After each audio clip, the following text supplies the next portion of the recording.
உலகமெல்லாம் சக்தி நெறிவோங்க, ஒவ்வொருவர் மனக்குறையும் நீங்க அன்னை அவதரித்து வந்திருக்கும் அற்புதமான காலம். அவதாரம் என்பதே வானத்திலிருந்து இறங்கி வருகின்ற அற்புதம் நிகழ்கின்ற காலம். மானுடத்தை கைதூக்கி கரையேற்ற கடவுள் தானே கருணையோடு இறங்கி மண்ணுக்கு வருகிற காலம் அவதார காலம். இந்த கலியுகத்தில் அன்னையின் அவதாரம் சத்தமில்லாமல் மிக அற்புதமாக நிகழ்ந்திருக்கிறது. ஒரு குக்கிராமத்திலே, மேல்மருவத்தூர் என்னும் கிராமத்திலே அன்னை அவதரித்த அற்புதம் நிகழ்ந்த செய்தியை போய் வருபவர்கள் கூட, அந்த பாதையில் போய் வருபவர்கள் கூட தெரிந்து கொள்ள முடியாத நிலையில் அன்னையின் அவதாரம் மிக இயல்பாக நடந்திருக்கிறது. 50 ஆண்டுகள் தொடர்ந்து வந்த அற்புதங்களும் அருமைகளும் வழிபாடுகளும் அருள்வாக்குகளும் சமுதாய சிந்தனைகளும் உலகமானோடு முழுவதையும் தன் பக்கத்திலே அன்னை ஈர்த்து வைத்திருக்கிறாள்.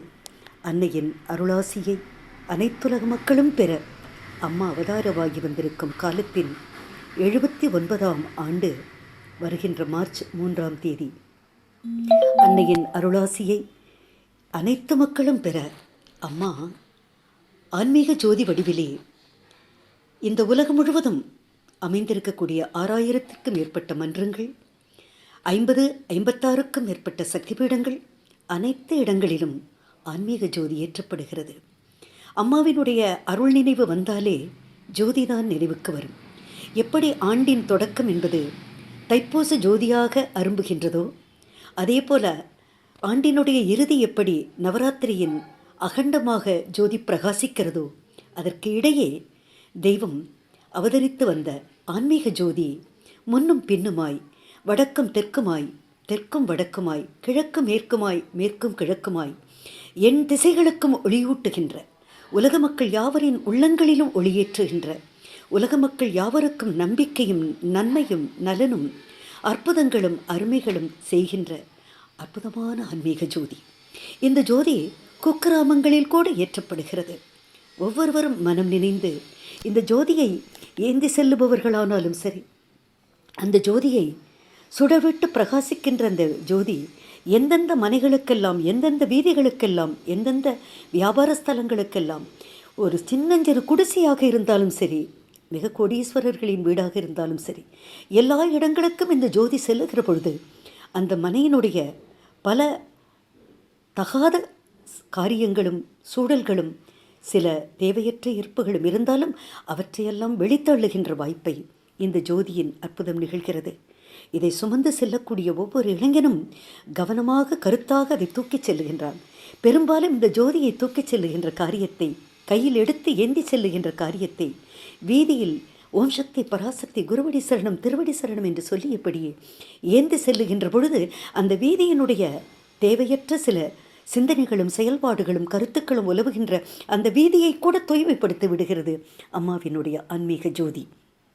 அப்படிப்பட்ட ஒரு அற்புதமான இந்த ஜோதி ஒரு முறை ஒரு ஆசிரியரும் அவருடைய கணவரும் தங்களுடைய பள்ளிக்கூடத்திற்கு விடுமுறை காலத்தை இந்த ஜோதி ஏந்து செல்லுகின்ற வகையில் தாங்களை விடுபடுத்திக் கொள்ளுகிறார்கள். விடுபடுத்திக் கொண்டு தங்களுடைய மன்றத்திற்கு ஜோதி பொறுப்பை அம்மா நான் எடுத்து செய்கிறேனே என்ற மன்ற தலைவியிடம் கேட்டு அவர் துணைவரும் அவருமாக அவர்கள் ஒரு லாரியை, சின்னஞ்சிறு டெம்போ லாரியை ஏற்பாடு செய்து அந்த ஜோதியை ஏந்தியபடி செல்லுகிறார்கள். அப்படி செல்லுகின்ற பொழுது டிரைவர் ஓட்டிக்கொண்டே செல்லுகிறவன் வீடு வீடாக செல்லுகின்றது இந்த ஜோதி. அங்கங்கே இருக்கும் ஆலயங்களினுடைய வாசலிலே நின்று இந்த ஜோதிக்கு ஒரு கற்பூரம் காட்டி திருஷ்டி கழிக்கிறார்கள். சில மனைகளுக்கு, சில கடைகளுக்கெல்லாம் அழைக்கிறார்கள். இப்படியே போய்கொண்டிருக்கிறது. இந்த டிரைவருக்கு ஒரே எரிச்சல்.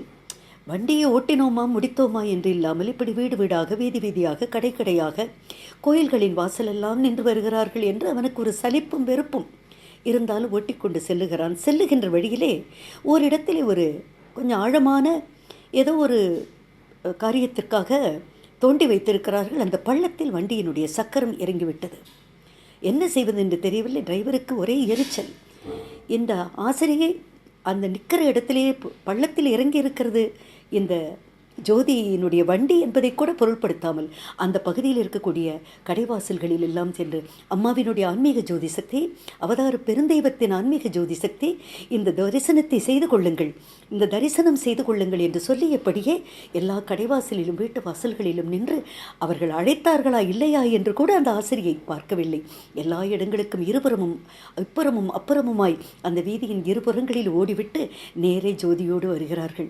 என்னங்க வண்டி கீழே பள்ளத்தில் இறங்கிடுச்சா? ஆமாம்மா, என்ன பண்ணுன்னு தெரியல, பிடிங்க இந்த ஜோதியை என்று சொல்லி, தம்பி வாங்களே, ஐயா வாங்களே என்று அழைக்கிறார்கள். எல்லாரும் அவங்கவுங்க பணியை பார்த்தபடி போவதைப் போல செய்கிறார்கள். ஒன்றும் வேண்டாங்க. அந்த பள்ளிக்கூடத்திற்கு போன ஒரு குழந்தையை கூப்பிட்டு, தாயி இந்த ஜோதியை பிடிச்சிக்கோ, நாங்கள் இந்த வண்டியை கொஞ்சம் டெம்போவை தள்ளுறோம். தம்பி, டிரைவர் தம்பி, நீங்கள் ஸ்டார்ட் பண்ணிக்கங்கன்னு. நீங்கள் 2 பேருமா சேர்ந்து தள்ள போகிறீங்களா? இந்த வண்டியை நான் ஸ்டார்ட் பண்ணவா? என்னவோ போங்க என்று அவன் அந்த வண்டியை ஸ்டார்ட் பண்ண ஆரம்பிக்கிறான். இவர்கள் 2 பேரும் தள்ளுகிறார்கள். எப்படி சொல்லி, குருவடி சரணம் திருவடி சரணம் பங்காரு தெய்வம் மலரடி சரணம், குருவடி சரணம் திருவடி சரணம் பங்காரு தெய்வம் மலரடி சரணம், ஆதி பராசக்தி அருட்பெரும் தெய்வத்தின் திருவடிகள் சரணம் என்று சொல்லி சொல்லி அந்த வண்டியை தள்ளுறாங்க. தள்ளினா வண்டி நகர்ந்துருச்சு, முன்னால் போயிடுச்சு. டிரைவர் சட்டென்று நிறுத்திட்டு கீழே இறங்கி இவங்க 2 பேரையும் பார்த்து கையெடுத்து கும்பிடுறான். யாரை? அந்த ஜோதி ஏந்தி வந்த ஆசிரியரையும் அவருடைய துணைவரையும். என்னப்பா, என்ன விஷயம் அப்படின்னா, அம்மா நீங்கள் வண்டியை தள்ளிட்டு வந்தீங்க, நான் இந்த சைடு கண்ணாடி வழியாக மிரர் வழியாக உங்களை பார்த்து வேடிக்கையாக இத்தனை 50-55 வயசில் சாரும் நீங்களும் இப்படி தள்ளிக்கிட்டு இந்த ஜோதியை தூக்கிட்டு வீதி வீதியாக அலையிறீங்களேன்னு நினச்சேன்.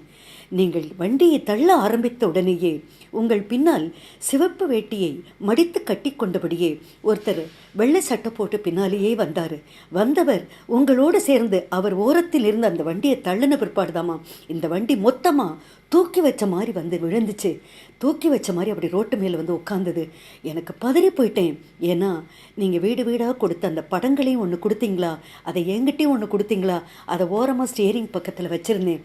அந்த படத்தில் இருந்தவரும் பின்னால் வந்து வண்டியை தள்ளியவரும் அவர்தான் பங்காரடிகளார் என்று தெரிந்த பொழுது பதறி போயிட்டேம்மா. பேசுகின்ற தெய்வம், ஆக்குகின்ற தெய்வம், அற்புதம் நிகழ்த்துகின்ற தெய்வம்னு நீங்கள் சொன்னப்பெல்லாம் எனக்கு அடக்க முடியாமல் சிரிப்பும் கேலியுமாதாமா இருந்துச்சு. இன்றைக்கு என் கண்முன்னே இந்த பாமரனுக்கு உணர்த்திட்டாருமா. அது எத்தனை பெரிய தெய்வம். முயற்சி எடுத்தால் போதும், அந்த முயற்சி எடுக்கிற இடத்திலே வெற்றியை சாதிக்கின்ற தெய்வமாக இன்றைக்கி அந்த ஐயா வந்திருக்காங்கன்றத எனக்கு உணர வச்சிட்டிங்கம்மா என்று சொல்லுகிறார். ஊமைகளை பேச வைக்கிற தாய். தூத்துக்குடியிலே ஒரு வீட்டுக்குள் இந்த ஜோதி சென்று வருகிறது. அந்த ஜோதி சென்ற வீடு ஒரு குடிசை வீடு.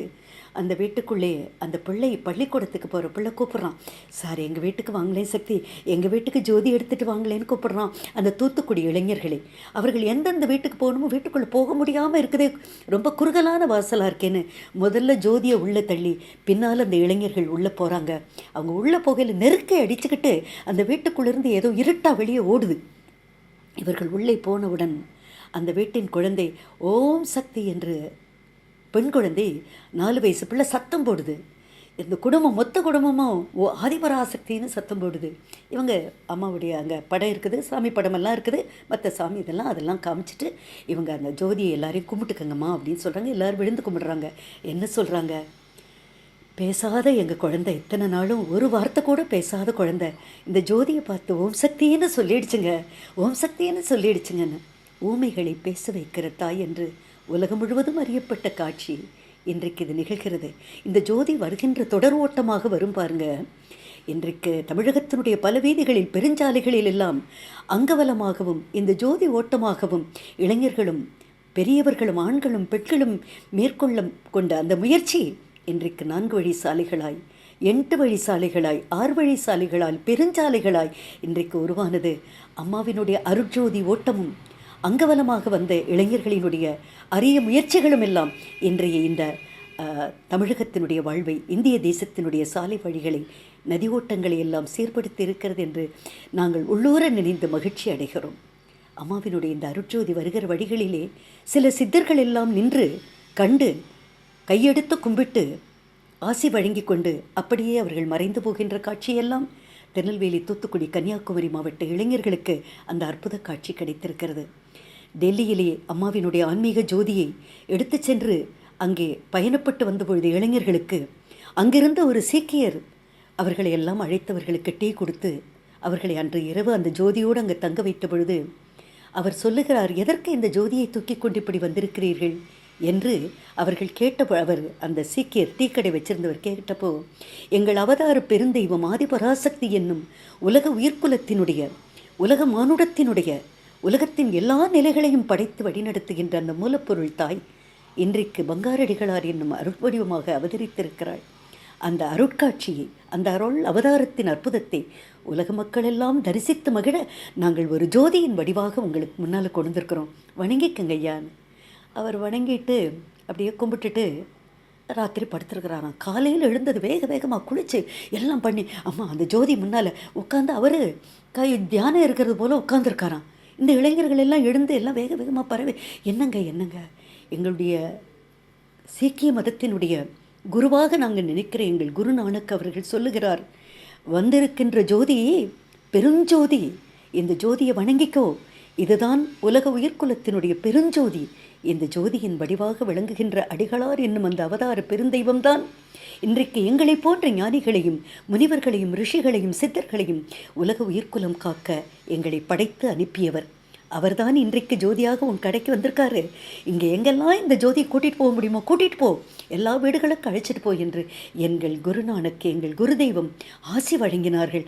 அதனால்தான் வந்திருக்கிறது சாதாரண ஜோதி இல்லை என்பதை நான் உணர முடிந்தது என்று அந்த டெல்லி தீக்கடை மனிதன் வணங்குகிறான்.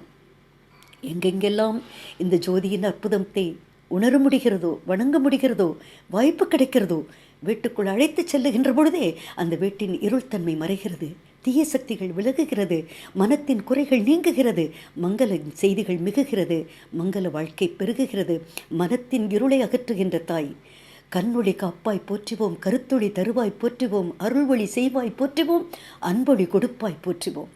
ஆக எப்பொழுது கண்ணை திறக்க வைக்கிறது இந்த ஜோதி, இதுதான் அன்பாக அருளாக ஆசியாக வாழ்க்கையின் எல்லா நிலைகளையும் மேம்படுத்துகிறது.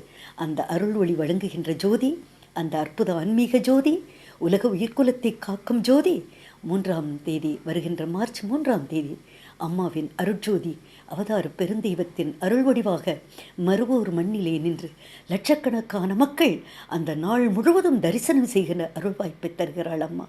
விட்டுவிடக்கூடாதே.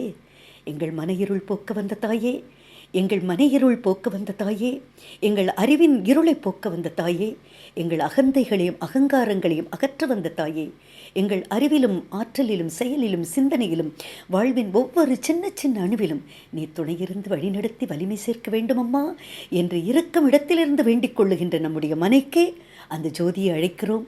நம்முடைய மருவத்தூர் மண்ணுக்கு சென்று அம்மாவின் திருவுருவை கண்டு தரிசித்து நம்முடைய மன இருளையும் பாவங்களையும் நம்முடைய இயலாமைகளையும் இயக்கங்களையும் அந்த தாயிடம் நேரடியாக முறையிட்டு அவள் அருளாசியை பெறுகிறோம்.